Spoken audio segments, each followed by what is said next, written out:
Ada satu momen di mana gue ngerasa Tuhan manipulatif ke gue. Oh, okay. Now we're getting real. Okay. Right? Gue bilang kayak gini, Tuhan, apakah project ini dari Tuhan? Bikinlah kita, bla bla bla bla bla, bikin, dan loss. You know, secara financial gagal. Gue benar-benar kayak sedih banget, dan di situ pemikiran tersebut tuh, kok gitu ya Tuhan? Tiap hari gue sempet depresi lagi. Saat itu gue benar-benar malu untuk keluar rumah. Gue nggak pengen makan. Gue pengen tiduran di tempat tidur aja. Begitu gue bangun, dan ini yang gue kadang-kadang suka bingung gitu. Kenapa? Why do I deserve it? Gue suka nanya gitu. Gue suka nanya, why do I deserve it, God? Kadang kan kayak yang lu udah lakuin, lu mengikuti Tuhan itu kan dengan iman. Disuruh pergi aja gitu kan. Kita melakukan sesuai dengan apa yang kita percaya itu adalah apa yang Tuhan taruh di hati kita.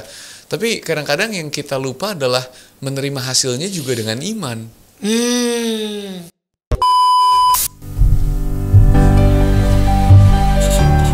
Hey, kok duduk sini bentar? Gak apa-apa ya? Gimana kabar lo? Gak beneran, gimana kabar lo? Mungkin sampai hari ini lo masih belum menemukan tempat aman di mana lo bisa menjadi diri lo sendiri dan ngomongin semua yang ada di dalam hati lo. Karena itu, hai, gue Brian dan welcome to our safe space. Tempat aman di mana kita bakal ngobrol hati ke hati, ngomongin semuanya dari tantangan kehidupan dan perjalanan iman, dengan satu tujuan, agar lu selalu ingat kalau Tuhan sayang banget sama lu. Sebelum kita ngobrol-ngobrol hari ini dengan temen gue yang spesial banget, jangan lupa subscribe YouTube channel ini ya, dan share ke semua teman-teman kamu. Well, tanpa lama-lama lagi, enjoy! What's up guys? Welcome back to Safe Space.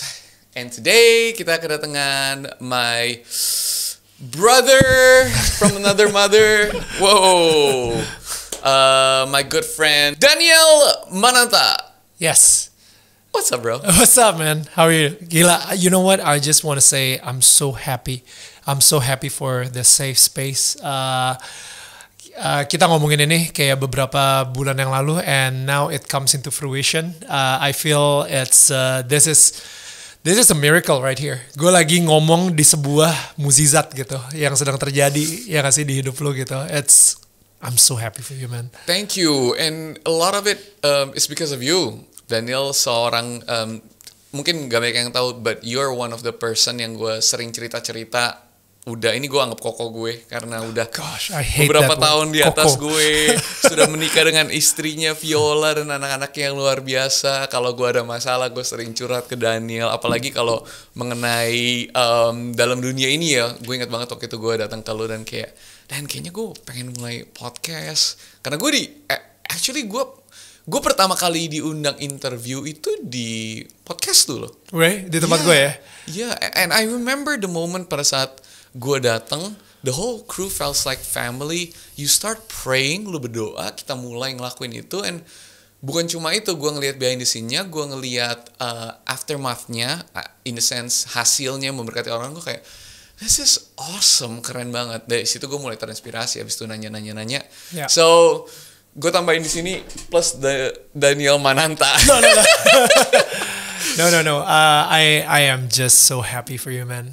Beneran deh, kayak dari obrolan kita sendiri juga di Daniel tetangga kamu juga, it's so one of the most powerful. Gue ngerasa kayak that time kita masuk ke sebuah season baru, and inget ya pas kita ngobrol, gue bilang sama lu, Brian, kayaknya there is something in this conversation right now yang Tuhan bilang ke hati gue, Neil, ini new season. Ini season 2 sekarang, dimulai dari Brian kayak gitu. Jadi from that on, gue nyebutnya itu adalah season 2 Daniel tetangga kamu. Padahal ya nggak ada. Padahal minggu lalunya tamunya siapa, habis minggu itunya adalah lu gitu kan. Tapi ya nggak tahu kenapa, tapi kayak udah ada a very distinct difference gitu ya at that time. Tapi well, it's quite exciting. Wow, gue inget banget lu ngomong itu season baru. Because that's how significant you are to my life as well, and to our podcast juga gitu. And you know what? iman itu menular. Karena pada saat lu bilang itu season baru, itu resonate di hati gue. Dan gue juga mulai season baru di kehidupan gue. In the sense as simple as waktu itu gue udah gak main social media selama ya itu 1,5 tahun, Nil. Sempet ada main dikit-dikit gitu kan, tapi nggak rutin. Tapi pada saat lu bilang ini season baru, gue berasa oke, ini juga season baru buat gue. Gue masuk lagi. Malamnya lu langsung kayak ngepost something di TikTok gitu, exactly. I remember. Gue kayak, alright, so here we are. Gue seneng banget loh hari ini. It feels so personal tiba-tiba. Alright, lu kan seseorang yang udah sering Bro, sorry. No. You know what? I just wanna say something. It has to be personal, man. It has to be personal. You know, like this is a safe space. That's it. Right? Let's make this a personal space gitu. Kayak kalau misalnya kita acting di sini, kalau misalnya kita yo what's up, this is no longer a safe space. Bener. Itu udah jadi pencitraan space. Betul. So, let's make this a safe space. That's it. Bro, gue mau kasih tahu lu something ini ya. Ini gue, yes. Gue excited banget untuk ngasih tahu ini. The thing is, gue baru sadar minggu lalu kalau misalnya hidup gue sampai hari ini itu benar-benar semuanya adalah grace. Artinya apa grace? Grace itu artinya you get what you don't deserve. Oke? Jadi gue ngerasa ini gila banget sih. Baru minggu lalu gue ngehnya. Baru minggu lalu. Jadi gue jadi presenter. Salah satu presenter di Indonesia, di mana orang-orang mungkin top of mind-nya siapa presenter Indonesia, mereka akan come up with 5 names dan gue ada di 5 names tersebut. Gitu. I'm sure. Dan padahal background kuliah gue itu finance. Gak ada hubungannya semua ya? Exactly. Gak ada hubungan sama presenting. Gak ada. Orang nanya, lu pernah ngambil kelas public speaking? Lu pernah ngambil kelas komunikasi? Lu pernah ngambil kelas marketing untuk presenting atau apa? Gak pernah sama sekali. Zero. Tapi gue menjadi salah satu one of the best presenter di Indonesia. Oke? Dan gue gak deserve itu. Karena gue tahu banyak banget orang-orang yang udah sekolah mati-matian, dia pergi ke sekolah presenter, dia mungkin di depan kaca, dia latihan di depan kaca untuk ngomong, untuk latihan 5 menit atau whatever, tapi tetap dia nggak jadi presenter, you know what I mean? Atau mungkin nggak in my scale, you see what I mean? Nggak sebesar gue gitu. Kedua, gue jadi produser film tanpa gue sekolah film. Right? Gue nggak pergi ke New York Film School, gue nggak pergi ke IKJ, gue nggak pergi ke sekolah-sekolah film yang kayaknya secara orang tuh harus ngelakuin hal-hal tersebut atau ada milestone-nya tersebut sampai akhirnya menjadi seorang produser. And yet gue dicemplungin dan gue nge-produce film Susi Susanti. Dan itu kita dapat 13 nominasi di FFI dan Laura Basuki jadi Best Actress of the Year. Menurut FFI. Do I deserve that? No. I don't. Gue benar-benar gak ada effort gue untuk ke situ gak ada. Tapi kayak tiba-tiba dikasih sesuatu yang harusnya gue gak deserve. Banyak banget orang yang udah proper banget, ngelakuinnya sangat proper, tapi nggak ada di scale itu lagi gitu. Masuk ke FFI aja enggak. You know what I mean? Waktu gue umur 40, gue menjadi seorang YouTuber. Right?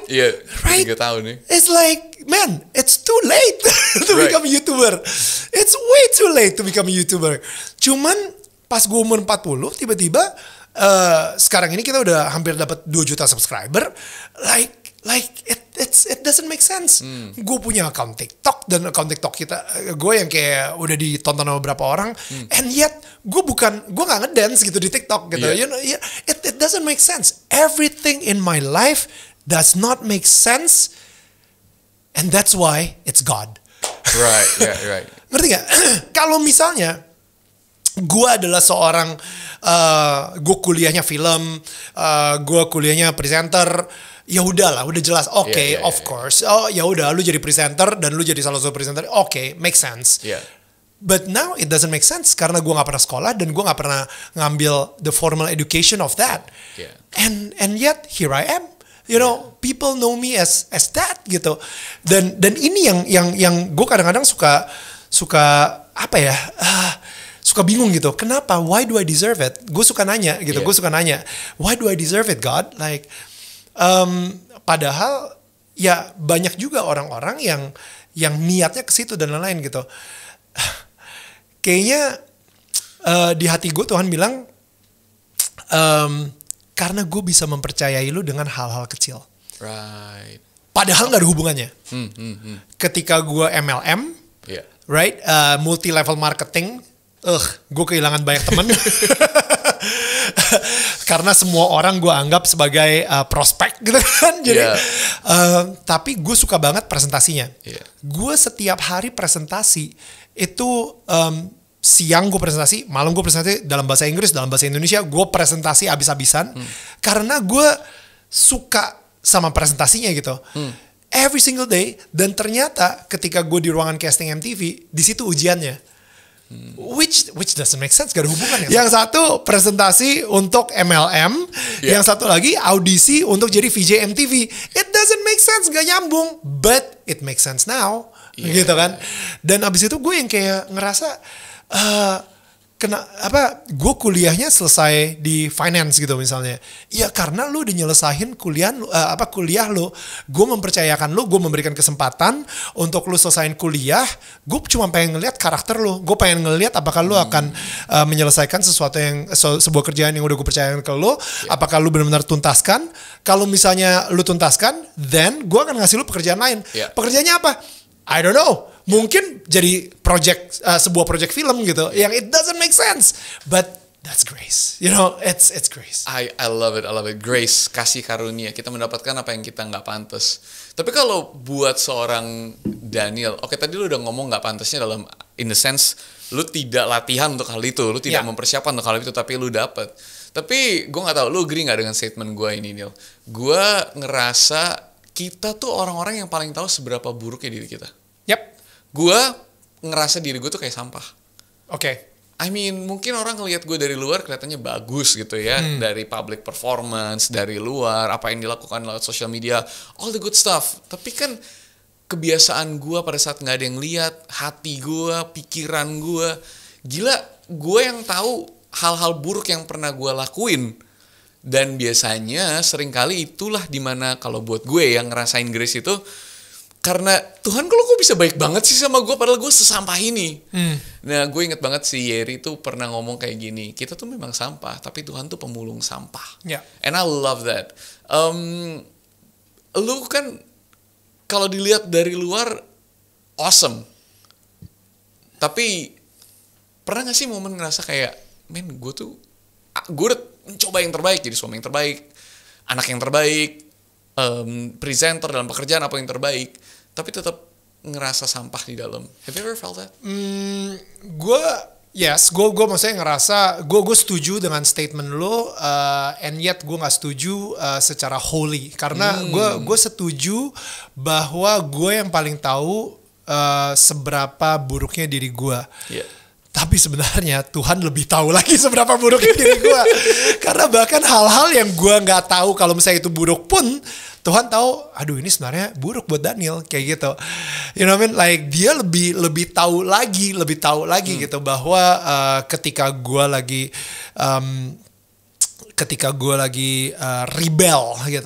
Rebel tuh bahasa Indonesia apa ya? Lagi melawan, membangkang. Dia sendiri juga udah tahu soal itu gitu. Jadi sebenarnya dia lebih tahu lagi daripada gue yang mungkin momen itu ya kayaknya ya gue bajingan ya. Enggak, Neil, bukan cuma momen itu aja. You know, ini listnya semua bajingan lo gitu.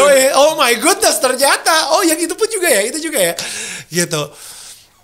Tapi dia tetap milih untuk mencintai gue. Right. Itu lebih powerful lagi. Yeah.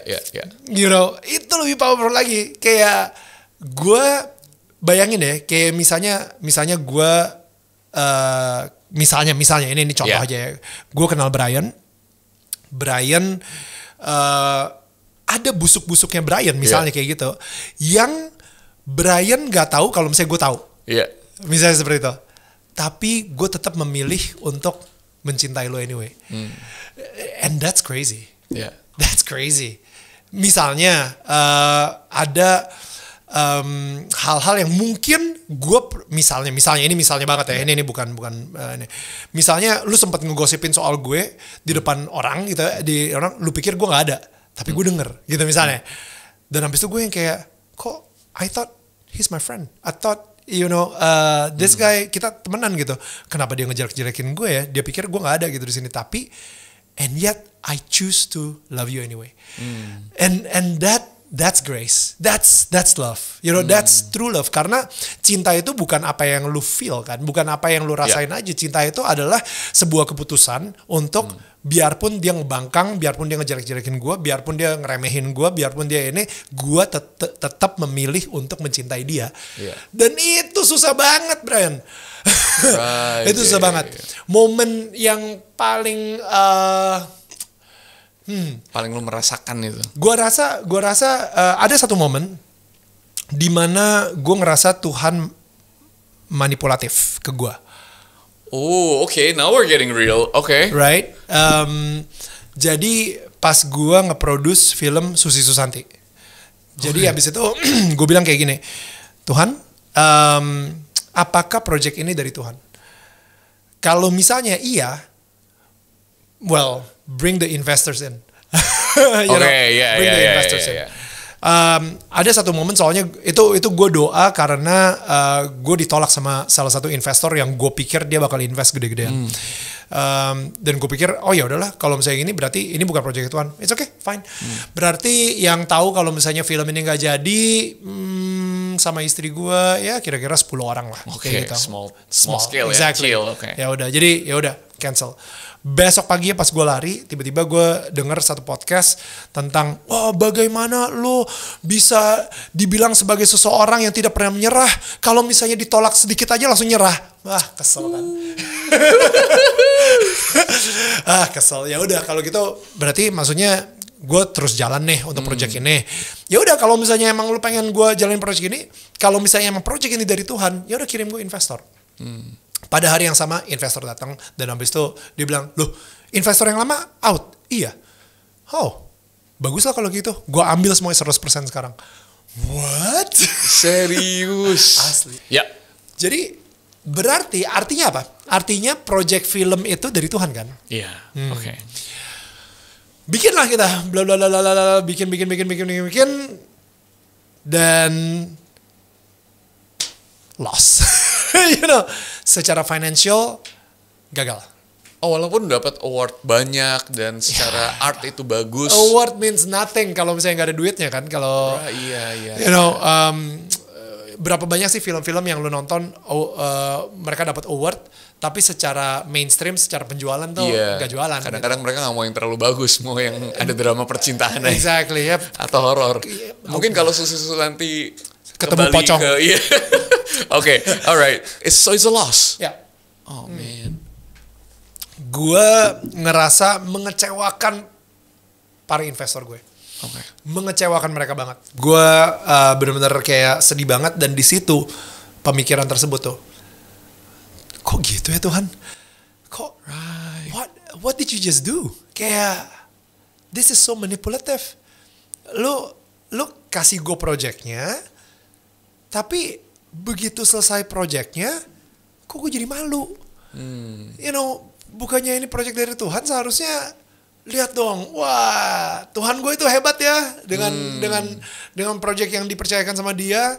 Habis itu semuanya jadi wow luar biasa sekali gitu kan. Jadi kayak wow gue jadi biliuner. Habis itu lihat dong, ini Lamborghini dari Tuhan juga nih. Itu baru cerita sukses. Gimana sih Tuhan? Payah lo. Nanti lihat dong rumah gue gitu kan, yang 3 tingkat.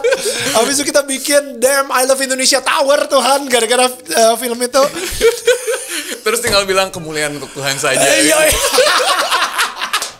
Exactly. Now you know, right? Now you know, right? Jadi poinnya adalah saat itu sebenarnya bukan gue yang sebenarnya bukan Tuhan yang menjadi manipulatif, tapi gue yang memanipulasi, ya kan? Pokoknya itu. Tapi prosesnya, ini kita ngomong cuma 3 menit.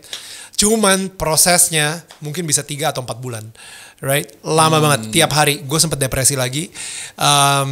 Itu gue ngerasa sebagai produser yang gagal banget. Depresi? I think semi depression ya. Gue nggak tahu kalau misalnya like clinically depression itu separah apa. Tapi saat itu gue benar-benar malu untuk keluar rumah. Gue nggak pengen makan. Gue pengen tiduran di tempat tidur aja. Begitu gue bangun, itu sesuatu yang lu belum pernah rasakan sebelumnya sampai pernah pas gue kehilangan suara gue.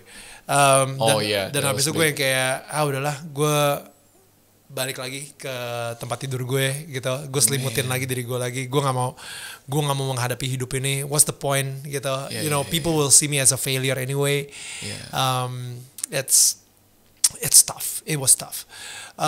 Sampai akhirnya gue benar-benar berusaha banget untuk lari, like I think lari itu gue maksain diri gue banget untuk ayo lari, lu kan suka lari, udah lari ayo lari. Literally pelarian lu waktu itu adalah lari. Pelarian gue adalah lari. Wow. That's good. Jadi akhirnya ketika gue lagi lari, gue denger sebuah khotbah, karena kalau misalnya gue lagi lari gue dengernya khotbah gitu tentang Nehemia. Nah, jadi Nehemia itu adalah seorang he's not even dia bukan nabi yang bisa bikin kayak Yesaya gitu, yang kayak wah gitu. Nggak, tapi dia itu sebenarnya kayak cuman tangan kanannya raja. He's the cupbearer. Dia yang kalau misalnya raja itu dapat makanan, dia yang nyobain duluan apakah itu beracun atau enggak gitu. Kalau misalnya itu beracun ya berarti dia yang mati duluan gitu kan. Tapi kalau misalnya enggak, berarti dia nikmatin semua makanan raja. Wow, mantap. Man, you know what? All the wine, the best wine and everything. Tapi at the same time, biarpun dia ada di posisi itu, dia ngerasa kayak tergerak banget untuk bikin tembok Yerusalem, untuk naik lagi, karena tembok Yerusalem saat itu hancur, dihancurin. Nah akhirnya gila ya, padahal orang udah di posisi seperti itu, di tangan kanan raja, dia nikmatin hidup banget, dia nikmatin wine yang untuk raja, tapi dia cicipin dulu segala kayak gitu. Tapi and yet dia mau untuk melakukan pekerjaannya Tuhan, yaitu membangun si tembok Yerusalem tersebut. Ya udah, akhirnya pas dia membangun tembok, ada satu ayat yang dia bilang gitu, para bangsa Israel sudah melakukan atau memberikan segenap hati mereka, seluruh keringat mereka, dan akhirnya setengah dari tembok itu sudah jadi. Dia bilang kayak gitu. Gue yang kayak, this is exactly what I mean. You know what? Gue udah ngasih, udah all out tuh. Gue sambil lari gitu ya, sambil ngeliat atas gitu. Gue udah ngasih seluruh hati gue, air mata gue, keringat gue, semuanya. Gue mengorbankan banyak banget. Akhirnya terbuatlah film ini. And yet yang kita dapat itu nggak nyampe setengahnya. Bahkan cuman kecil banget nih. Hampir masih sama rata sama tanah gitu, karena secara financial kita nggak dapat saat itu, belum dibeli sama OTT, jadi benar-benar masih jadi hampir sama rata sama tanah. Nah itu ya, itu gue bersyukur banget ya, kita mempunyai Tuhan yang penuh dengan kasih karunia tersebut. Biarpun kita lagi komplain, kita berprasangka buruk, kita ngelihat dia manipulatif, kita suka kayak masih suka menggunakan namanya dia dengan tidak hormat gitu ya.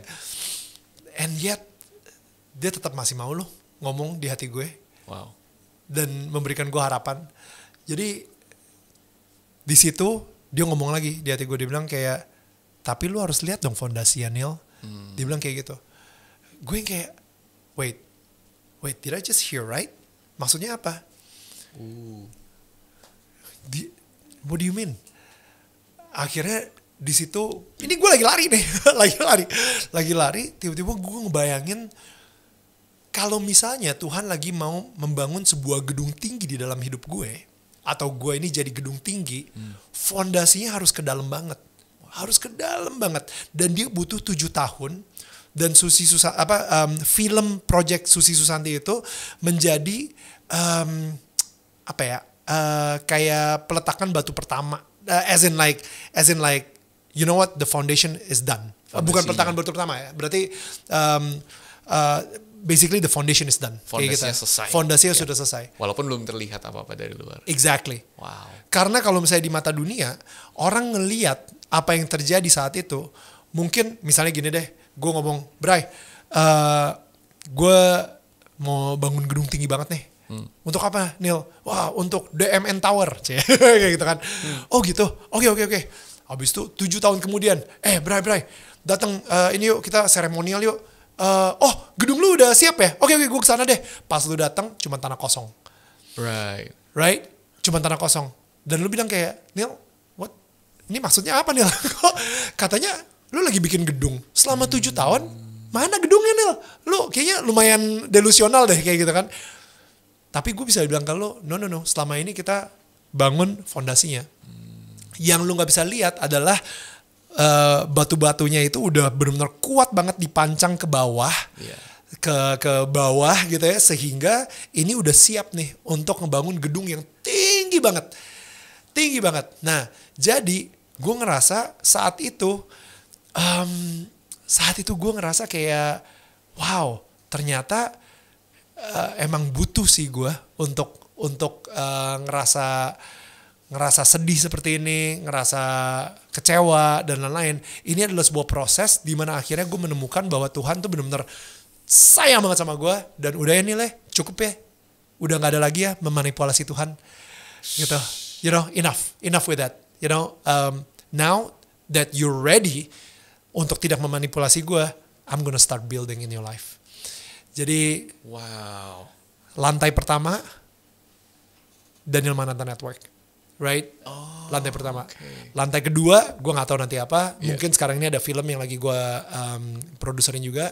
Lantai ketiga, lantai keempat, I don't know. There's like, you know, it's start building. Kayak gitu. Gue suka banget analogi building ini. Menurut gue keren banget. Karena kadang kan kayak yang lu udah lakuin, lu mengikuti Tuhan itu kan dengan iman. Disuruh pergi aja gitu kan. Kita melakukan sesuai dengan apa yang kita percaya itu adalah apa yang Tuhan taruh di hati kita. Tapi kadang-kadang yang kita lupa adalah menerima hasilnya juga dengan iman. Kita kira kalau kita udah ngelakuin dengan iman, kayak iman tuh kayak DP gitu loh. Abis kita udah bayar dengan iman kita tuh, Tuhan sekarang harus bayar balik dengan harta kekayaan keberhasilan gitu. Dengan hasil yang kita harapkan. Iya, hasil yang kita harapkan. Padahal kita bergerak tanpa melihat, cuma percaya.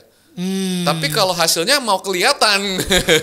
Tapi pertanyaannya, bisa nggak kalau hasilnya itu nggak kelihatan juga? Hasilnya juga kita terima dengan iman, karena yang di depan mata tidak seperti yang kita mau kan. Keren banget. Dan gue suka banget analogi yang lu bilang sih, Neil. Dan gue suka juga kayak rangkuman dari dari cerita gue barusan gitu. Karena gue ngerasa you know, banyak mungkin yang lagi dengerin sekarang ini lagi ada di posisi di mana Tuhan lagi bikin fondasi di dalam hidup lu gitu, right? Dan lu ngerasa kayak, mana nih hasilnya, kok gak kelihatan gitu. Tapi dia masih terus lagi bikin fondasi gitu. Just stay strong in that gitu. Berpegang terus sama Tuhan, jangan pernah kayak ngelepasin Tuhan dan kayak kepahitan dan akhirnya marah kayak, udahlah, nih tetangga gue, lihat dong, tetangga gue aja udah sampai mana, kok gue belum di situ, udah mulai comparing.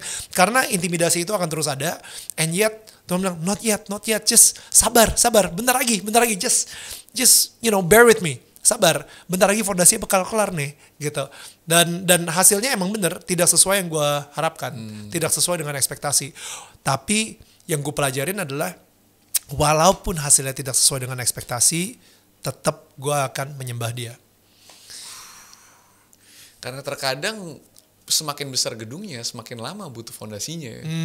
Mungkin teman-teman kita yang nggak sukses kayak gue juga dulu, lu ketemu Tuhan tadi bilang umur berapa? Umur 31. Gue juga di umur 20-an, 30-an. Kalau ngelihat balik sih, kenapa nggak dari dulu gitu kan? Kenapa baru sekarang? Tapi ya, dia punya waktunya dan punya caranya. Tapi I really love it. Belum selesai berarti ya Neil ya. Ini Belum. tower baru masih Towernya ongoing, masih kelihatan. iyalah, towernya mungkin baru selesai ketika gue mati kali. I love that. Tapi itu berarti momen your lowest point kedua setelah Setelah gue yang kehilangan suara. Yeah. I mean itu pasti banyak teman-teman yang udah denger banget lah, udah denger banget. Nah, jadi kalau misalnya kalian belum denger apaan sih, ya udah langsung aja cek Daniel Mananta kehilangan suara, udah done gitu. Tapi very shortnya lu kehilangan suara yang menjadi aset gue, identitas gue. Semua kan, Yeah. gitu. Dan itu terguncang dan ini second time. I don't like talking about that karena gue ngerasa kayak itu terjadinya tahun 2012. Iya. Gue ngerasa yes itu kesaksian gue tahun 2012. Dan episode season 1 exactly. Jadi kayak gue ngerasa dan itu ya kadang-kadang gue suka kalau misalnya gue lagi ngundang tetangga kita gitu misalnya dan dia lagi ngobrol tapi dia ngomongin kesaksian yang sama lagi gue ngerasa come on kok gak ada yang baru sih emangnya Tuhan bekerja cuman saat itu aja gitu you know like hari ini di mana gitu where is God's miracle gitu it's either lo nggak notice nggak being grateful enough atau you know lu cuman mengeksploitasi miracle yang pertama dan akhirnya miracle yang selanjutnya nggak pernah lo terjadi lagi gitu dalam hidup lo. Tapi maksud gue miracle itu terjadi ketika kesulitan itu datang dalam hidup lo dan kesulitan itu baru datang dalam hidup lo ketika lo berani keluar dari comfort zone lo. Dan kebanyakan orang itu cuman maunya di comfort zone aja gitu. Jadi kayak akhirnya ketika dia di comfort zone aja, ya udah lo nggak akan notice miracle lain. Dan itu yang namanya iman ketika lu berani keluar dari comfort zone lo dan lu ngerasa my goodness where am I? I don't know what to do now. Dan akhirnya lu cuma bisa berpegang sama Tuhan dan setelah itu baru miracle happen. Gitu. Banyak orang tuh yang kayak enggak lah gue udah di sini aja deh udah cukup deh. I'm so comfortable. I love where I am right now. Ya kalau misalnya lu comfort ya lu nggak akan perlu Tuhan lah. Iya gak sih? Iya gak sih? Jadi kayak makanya kadang-kadang gue ngerasa kalau misalnya ditanyain lagi, Neil boleh gak ceritain soal yang lu kehilangan suara dan habis itu Tuhan menyelamatkan lu, menyembuhkan lu dan lain-lain. Udah bro, YouTube aja bro ya. Udah di YouTube aja. Sekarang gue punya cerita baru yang jauh lebih powerful dan lebih kuat. Dan please kita ngomongin yang itu aja gitu. Gue udah ngapain ngomongin yang itu lagi. Gitu maksud gue. I love it. Mujizat yang ada terus. Tapi gue suka yang lu bilang. Banyak yang mau mujizat tapi gak ada yang mau susahnya. I mean banyak orang mau kesembuhan tapi gak mau sakit. Kan gak ada kesembuhan tanpa sakit kan. Berapa banyak yang mau masuk surga? Gak ada yang mau mati kan. Beberapa orang gue kayak aduh lu cepet-cepet masuk surga aja ya. karena itu prinsipnya ya itu prinsipnya dan itu formulanya itu rumusnya beauty for ashes. Tuhan itu cuma bisa ngebuat sebuah beauty dari ashes. You know what I mean? Like kalau misalnya nggak ada ashes di hidup lo, ya dia nggak akan bisa kasih lihat beauty-nya gitu. Here's the thought yang gue kepikiran tiba-tiba. Pernah dengar enggak orang bilang gini, the enemy of calling is comfort. Musuh dari panggilan, musuh dari kita bisa mengenal Tuhan, hidup dengan iman, dengan kuat. Musuhnya itu adalah kenyamanan. The enemy of great is good. The enemy of great is good, bukan setan. I mean, kita tuh di Indonesia kayaknya dikit-dikit dikasih ke setan tau gak sih? Oh iya. Kayak, aduh bisnis gue gak jalan nih gara-gara setan nih. Aduh film gue gak jalan nih gara-gara setan nih. Lu tau gak kemarin gue baru aja denger ya kayak misalnya orang tuh kalau misalnya masuk ke ruangan tiba-tiba ada setan dia langsung kayak wah doa wah pakai bahasa Arab dalam nama Yesus keluar gitu kan. Nah cuman kalau misalnya dia masuk ruangan abis itu tiba-tiba ada satu koper isinya duit, berkat Tuhan melimpah, wow, padahal bisa aja itu adalah mamon. Right. You know what I mean? Itu bisa setan, tapi bentuknya duit. Right. Dan gue yang kayak, wow, ini bener banget sih. Karena setiap kali duit yang gue dapat, harusnya gue langsung tanya, Tuhan, apa yang kau pengen lakukan dengan duit yang baru aja gue terima? Karena ketika, if there is no blessing on that money, then it's mammon. Wait, if there is, kalau tidak ada berkat dalam uang itu adalah mammon. What do you mean? Gue lebih baik mempunyai 90% dari uang gue dengan berkat Tuhan daripada 100% uang gue tanpa berkat Tuhan. Itu dia kenapa gue berpuluhan. Tapi tahu dari mana? Yang kayak how do you define? Bagaimana lo bisa tahu bahwa apakah karena ini hasilnya dari sesuatu yang bagus, gue bayar pajak, gue nggak nipu orang, ini duitnya ada berkat Tuhan. By the way, mungkin bagi orang yang nggak tahu, mamon itu apaan sih? Lu bisa jelasin nggak? Buat di dalam konsep kekristenan, buat sama teman-teman yang Muslim, yang Buddha, yang Hindu, mamon itu adalah spirit of uang, gitu, spirit of greediness, akar cinta akan uang gitu. Itu sebenarnya nama dewa ya, dewa. Tapi itu diasosiasikan dengan kalau lu cinta uang, lu lagi nyembah dewa itu gitu kan. Jadi kita lagi ngomongin nih Tuhan dan uang, which is sangat dekat banget. Tapi gimana lu bisa bilang duit yang ini tuh ada berkatnya, yang duit yang ini nggak ada berkatnya?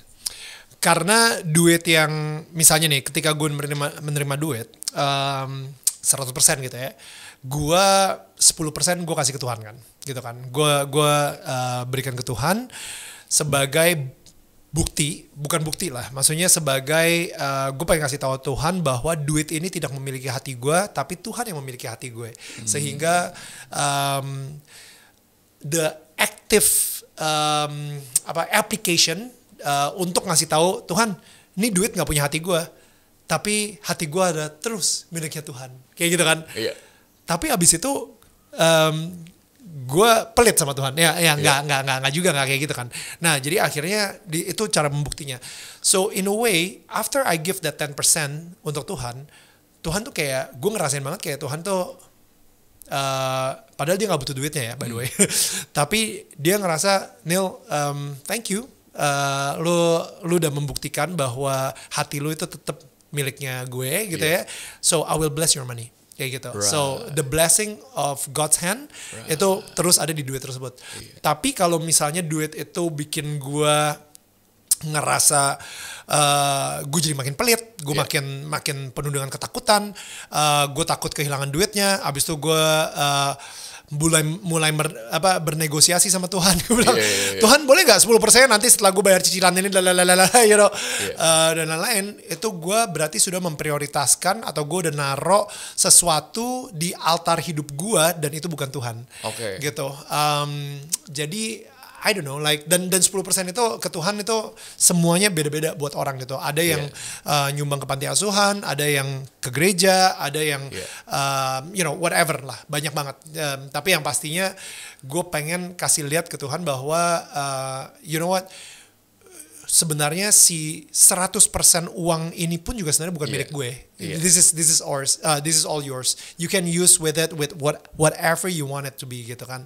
Dan gue bersyukur banget aja gue dipercayakan untuk manage 90% dari duit yang gue dapat kayak gitu. Right, I love it. Buat teman-teman yang nggak tahu perpuluhan itu kayak zakat gitu ya. Tapi kali 4 10%. Gitu kan. Makanya lebih enak di server situ cuma 2,5 ya. Berarti kalau duit lo diberkati, duit gue gak diberkati nih lo. Karena gue kan gak perpuluhan. Gak tau gue. That's between you and God. We won't go there. Tapi gue suka banget prioritas kita ingat siapa yang memberkati kita dan kita mengembalikan itu kepada dia dulu. Contoh.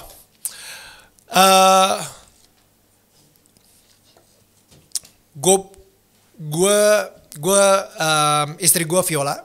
Right, dan kebetulan gue harus cabut ke luar negeri untuk waktu yang cukup lama. Abis itu gue bilang ke teman-teman gue, ada 3 teman, A, B, dan C gitu ya. You know what, gue bakal transfer ke lo nanti dari duit itu tolong dong kasih 10% ke bini gue. You know what I mean? Ya udah, tolong ya, karena gue mau make sure aja kalau misalnya segala kebutuhan dia dipenuhin. Tapi you know what, 90%-nya, man, gue cuma pengen bilang thank you banget karena lu udah bantuin gue. Lu bisa keep it untuk ambil aja terserah lu mau pakai buat apa dan lain-lain. So suatu saat misalnya udah beberapa bulan gue telepon bini gue, hey sayang lagi ngapain and everything. By the way si A, B sama C kirimin kamu duit terus kan? Well si A kirimin sih, kayak dia lumayan konsisten ya. Setiap bulan dia kirim 10% gitu. On the dot pasti.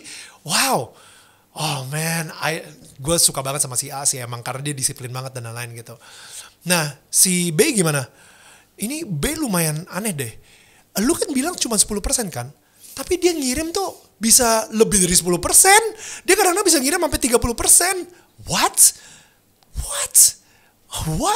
Gue sebagai temennya si B seneng banget denger si B ngelakuin itu. Si C gimana? Well, we gotta talk about C. Jadi kemarin itu yang pas bulan pertama dia kirim sih 10%. Tapi abis itu di bulan keduanya kayaknya dia cuma kirim 1%. Abis itu 3%. Abis itu nggak kirim lagi. Abis itu whatever, you know. Yeah. Wah, si C tuh kurang ajar deh. Gini deh, duitnya si C gue akan kasih ke si B. Karena B kayaknya jauh lebih tahu gimana cara nge-handle. Bisa dipercaya. Dan dia bisa dipercaya. Dan dia kayaknya sangat bertanggung jawab banget. Dan dia in a way menyayangi istri gue, my bride. You know. So, udah pasti, apa ya, gue ngerasa nih, kalau misalnya gue melakukan si perpuluhan ini, I feel that I am loving the bride of Christ, you know, His bride in this world gitu. Dengan cara apapun lah, dengan cara apapun. Thank you Neil, it's gonna be awesome. Thank you for coming. We have more things to discuss, but it's awesome. Thank you so much. Kalau kalian terberkati, you guys love this podcast, jangan lupa share, subscribe, apa aja Neil? Comment, share, subscribe, like, engage, gitu ya. Itu semua dan lain-lain, and we'll see you next time. Jangan lupa kasih kalau ada pertanyaan ya kan? Ya. Pertanyaan. See, and then yet they call me a YouTuber. I Grace, anugerah. Gue belajar dari lu nih, guru YouTuber gue. Thank you guys, good to see you next week. Bye.